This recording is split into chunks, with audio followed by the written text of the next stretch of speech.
Thanks for tuning back in for our weekly wellness minute, where we're going to talk about today's concussions. And if you have any kiddos that are in football practice, they probably know of somebody, or you may know of somebody that has a concussion, and the effects of what that can do. There's a 5-day treatment protocol that they put them through, where they have to be cleared for 5 days in order to play.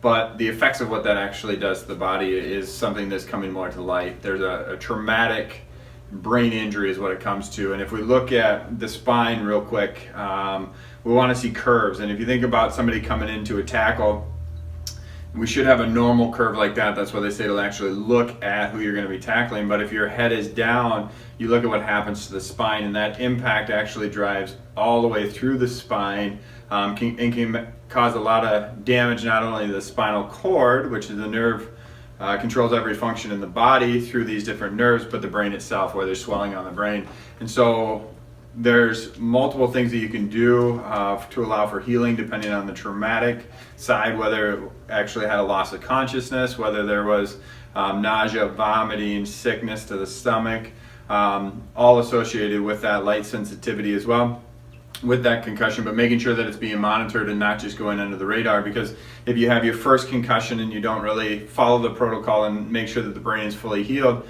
the next concussion is very, very likely, and it's going to happen that much quicker and sooner, and the symptoms are going to be worse.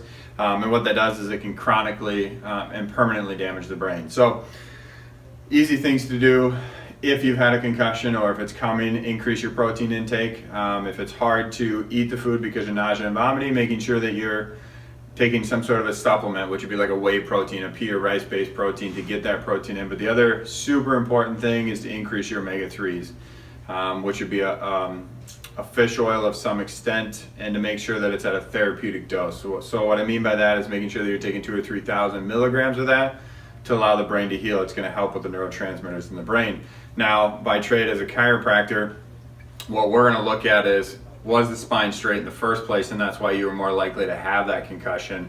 And if the concussion caused issues in through there and instabilities in through there because of the neck and the biomechanics of the spine, making sure that that's fully corrected, or working to fully correct that, is going to prevent the concussions from ever happening in the first place. So thinking further upstream to allow this to be the normal all the time, and not allow this to happen, so that way you're more susceptible to having those injuries. So knowing about concussions and how severe they can be, but better yet, dealing with them and correcting what's causing, or what some of those underlying causes that contribute to a concussion, is super, super important. So knowing those things are really important. Don't just sweep it under the rug. If you need more information, give us a call at the office, 608-833-9445.